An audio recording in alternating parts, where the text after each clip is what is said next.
और बाकी पक्षी का कोई घर नहीं था। एक दिन पिंकी चिड़िया मनी मन खुश होकर बोलती है, इतना सुंदर घोंसला है मेरा, किसी इंद्र भवन से कम नहीं, और इतना बड़ा घोंसला तो इस जंगल में और किसी का है भी नहीं। आगे देखने से पहले आपको सिर्फ एक छोटा सा कांटा चुभ जाए तो दर्द होने लगता है, पर वो एक बापी है जो रोजाना अंगारों पर चलकर आपके लिए 2 वक्त की रोटी का इंतजाम करता है। तो उस प्यारे से पापा के लिए एक लाइक और सब्सक्राइब जरूर कर देना। साथ ही अपने प्यारे से पापा के लिए ये वाला इमोजी जरूर सेंड कर देना। ये सब बातें दूर डाल पर बैठी टुनटुनी चिड़िया सुन रही होती है और वो कहती है, ये पिंकी चिड़िया खुद ही अपना घोंसला देखकर मनी मन खुश हुआ करती है। ज्यादा ही घमंड है इसे अपने घोंसले पर। चलो मुझे क्या, अब हम सभी पक्षी मिलकर जंगल में पार्टी कर रहे हैं, तो इसे भी बुला लेते हैं। तभी टुनटुनी चिड़िया पिंकी चिड़िया के पास जाती है और उससे कहती है, टुनटुनी कैसी हो तुम? हाँ मैं बहुत बढ़िया हूँ। आज जंगल के सभी पक्षियों ने मिलकर एक पार्टी करने की सोची है। तुम भी वहाँ आओगी तो हमें बहुत अच्छा लगेगा। क्या कहा, पार्टी पर? तुम सबके पास तो घर नहीं, फिर पार्टी कहाँ करने वाले हो? हाँ ये सच है कि हम पक्षियों में से किसी को कोई घर नहीं, पर हम झाड़ियों के बीच में ही एक स्टेज लगाने वाले हैं। उसी पर हर तरह के खेल कूद करने की सोची है। क्या हुआ पिंकी, तुम क्यों हंस रही हो? रहने के लिए जिसके पास घर नहीं, उन्हें खेल कूद की जरूरत भी है। ऐसा मत बोलो पिंकी, क्या खुशियाँ वही मना सकते हैं जिनका घर हो? हाँ और नहीं तो क्या, जिसके पास घर है वही खुशियाँ मना सकता है। वैसे भी तुम जैसे गरीब पक्षियों के मुझे मुंह नहीं लगना। पिंकी चिड़िया से अपमानित होकर टुनटुनी चिड़िया रोती रोती वापस जंगल की तरफ लौट रही थी। तभी अचानक कालू कौवे ने टुनटुनी को रोता देखा और उससे रोककर पूछा, क्या हुआ टुनटुनी, तुम रो क्यों रही हो?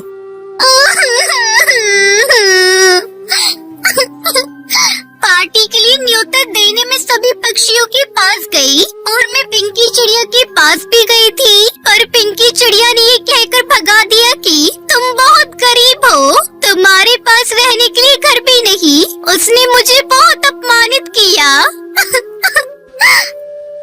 तुम अच्छे से जानती हो ना कि पिंकी चिड़िया को अपनी अमीरी का कितना घमंड है। तुम्हें ऐसे पक्षी के कहने का बुरा नहीं मानना चाहिए। ठीक है कालू भैया।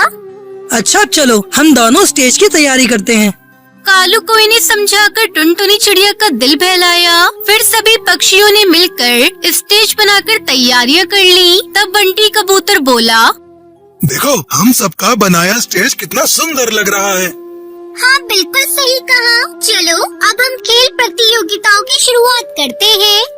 यूँ वो सभी इकट्ठे होकर खेल की शुरुआत करने ही वाले थे कि अचानक मौसम बदला और बरसात होनी शुरू हो गई। अरे ये क्या, अचानक से बरसात कैसे शुरू हो गई? अब पार्टी तो नहीं हो पाएगी। कितनी मेहनत से हमने स्टेज सजाया था। स्टेज को तो रहने दो दोस्तों, बरसात बहुत तेज होने वाली है और हम में से किसी के पास रहने की जगह नहीं है। इस बरसात में भीगते हुए हम सभी रात कैसे बिताएंगे? अब हम तीनों कैसे रह पाएंगे? यूँ वो तीनों बरसात में भीगते हुए थर-थर कांपते हुए वैसे ही खड़े रहे। अब हम सबको मिलकर कोई रास्ता निकालना होगा। आज की रात बिताने के लिए कोई जगह ढूंढनी होगी। हाँ मुझे एक रास्ता दिखाई दे रहा है। कौन सा रास्ता? इस पूरे जंगल में सबसे बड़ा घर पिंकी चिड़िया का ही है। वो मेरी बहुत अच्छी सहेली है। आज रात के लिए हम उसके पास आसरा मांग सकते हैं। उस घमंडी पिंकी चिड़िया से तुम आसरा मांगोगे? आज सुबह में उसे न्योता देने उसके घर पर गई थी तो पता है उसने मेरा कितना अपमान किया। हाँ बेचारी टुनटुनी चिड़िया ने मुझे सब बताया। तुम चिंता मत करो दोस्तों, वो मेरी बात नहीं टालेगी। मेरी दोस्त है, चलो मेरे साथ। बंटी कबूतर के कहने पर कालू कौवा टुनटुनी चिड़िया पिंकी चिड़िया से मदद मांगने गए। पिंकी दरवाजा खोलो। कौन है दरवाजे पर? मैं हूँ बंटी और मेरे 2 दोस्त। पिंकी चिड़िया ने दरवाजा खोला। तुम सभी इकट्ठे यहाँ पर क्यों आए हो? क्या हुआ आज? तुम सबकी पार्टी थी ना? तुम्हारे लटके चेहरे देखकर लगता है जैसे पार्टी रुक गई है। हाँ दोस्त, बरसात की वजह से हमारी पार्टी थम गई। मैं तो पहले ही जानती थी कि ऐसा कुछ होगा। वैसे भी तुम जैसे गरीबों को पार्टी की क्या जरूरत? वो सब छोड़ो पिंकी, इस बरसात में हम सब बाहर नहीं ठहर पा रहे हैं। तो मुझसे क्या चाहते हो? क्या आज रात के लिए हम सबको अपने घर पर आश्रय दोगी? सुबह होते ही हम चले जाएंगे। क्या कहा? मैं और तुम्हें आश्रय दूं? मैं तुम्हें ऐसी वैसी चिड़िया दिखाई देती हूँ जो तुम सबको रहने के लिए घर दे? मेरा कोई साधारण सा घर नहीं है। ऐसा मत कहो पिंकी, आज रात तुम्हारे सहारे पर ही हम सब यहाँ आए हैं। मैं तुम्हें तो यहाँ रुकने दे सकती हूँ, लेकिन बाकी इन दोनों को नहीं। ठीक है फिर, जब तुम मेरे कहने पर इन्हें अपने घर एक रात रुकने नहीं दे सकती तो मैं भी नहीं रुक सकता। चलो दोस्त, हम कहीं पेड़ के खोल में आज की रात काट लेंगे। बंटी कबूतर ये कहकर अपने दोस्तों के साथ वहाँ से वापस लौटता है। उन तीनों पक्षियों ने बरसात में भीगकर आंसू बहाकर ही रात काटी। हम सबने बहुत बड़ी गलती कर दी है। पिछले कई दिनों से हम पार्टी, खेल कूद इन सब के लिए इतना समय निकाला, इतनी मेहनत की, पर हमने अपने लिए एक पक्का घर बनाने की नहीं सोची। अगर हमारा भी कोई घर होता तो हमें इतनी दिक्कत ना होती। मुझे लगता है अपने लिए हमें खुद का एक घर बना लेना चाहिए, फिर चाहे जैसी भी मुसीबत आए हम उसका सामना कर पाएंगे। हम सब मिलकर अपने लिए लकड़ी का घर बनाते हैं। पर टुनटुनी, हम लकड़ी का कैसे बनाएंगे घर? बनाने के लिए लकड़ी भी चाहिए और घर भी हमें बनाना नहीं आता है। तुम दोनों बस लकड़ियाँ लेकर आओ, मैं उनसे एक सुंदर सा घर बनाऊंगी। मैंने अपनी माँ से लकड़ी के खिलौने बनाना सीखे थे, तो मैं लकड़ी का घर भी बना लूंगी। फिर बंटी कबूतर और कालू दोनों जंगल से लकड़ी इकट्ठा करते हैं और टुनटुनी चिड़िया लकड़ी के 3 घर बना देती है।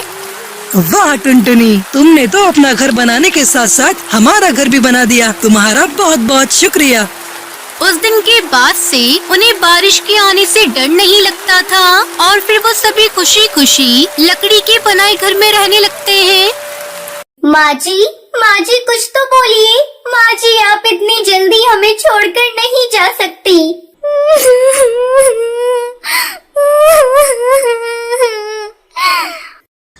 बहुत समय पहले अफ्रीका के जंगल में टूनी चिड़िया अपनी 2 बहुओं के साथ रहती थी। कुछ दिनों से उसकी तबीयत खराब चल रही थी। वो अपने दोनों बेटे और बहुओं को अपने पास बुलाती है।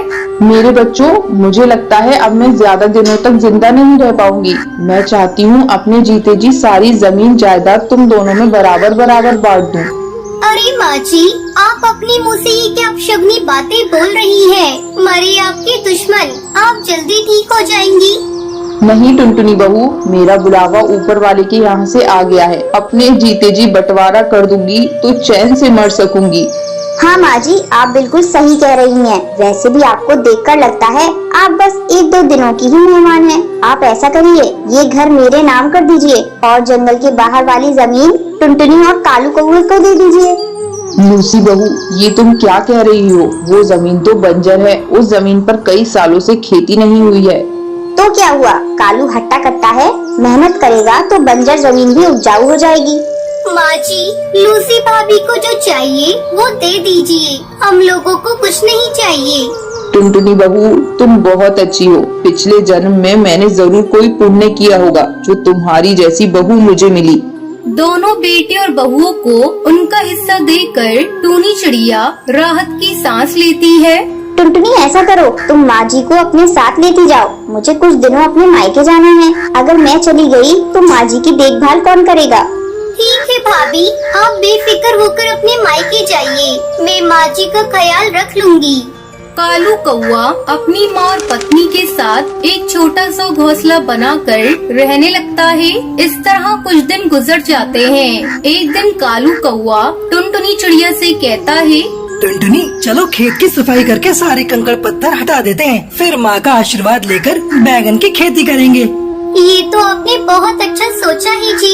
देर करने से कोई फायदा नहीं, हम आज से ही खेत की सफाई शुरू कर देते हैं। दोनों पति पत्नी मिलकर खेत का सारा कंकड़ पत्थर हटाकर उसकी सफाई करते हैं, फिर उसमें मिट्टी और खाद डालते हैं।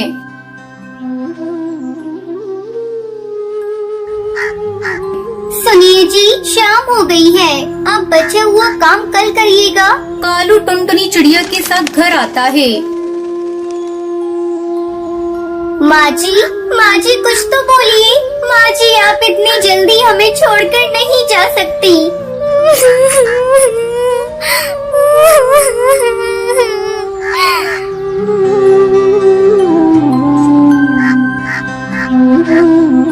दुखी मन से कालू कौआ अपनी माँ को खेत में ही दफना देता है। माँ, अपना आशीर्वाद सदा हम पर बनाए रखना। अगले दिन कालू अपने खेत में बैंगन के छोटे छोटे पौधे लगा देता है और दिन रात उसकी अच्छी तरह से देखभाल करने लगता है। देखते ही देखते उसके खेत में सुंदर सुंदर बैंगन की फसल लहराने लगती है। देख रही हो जी, अपने खेत में बैंगन कितने सुंदर लग रहे हैं। फसल इतनी अच्छी आई है कि विश्वास ही नहीं हो रहा है कि ये खेत बंजर था। आपने बहुत मेहनत की है। आज माँ जी जिंदा होती तो इस फसल को देखकर बहुत खुश होती। कालू कौआ अपने खेत से बैंगन तोड़कर शहर की मंडी में बेच देता और पैसे लाकर टुनटुनी को दे देता है। टुनटुनी चिड़िया, इन पैसों को ले जाकर एक बक्से में रख दो। मैंने एक जमीन के बारे में बात की है, जल्द ही मैं उस जमीन को खरीद लूँगा। खुशी खुशी टुनटुनी चिड़िया उन पैसों को ले जाकर एक बक्से में रख देती है। टुनटुनी और उसका पति बैंगन की खेती करके खुशी खुशी अपनी जिंदगी बिताने लगते हैं।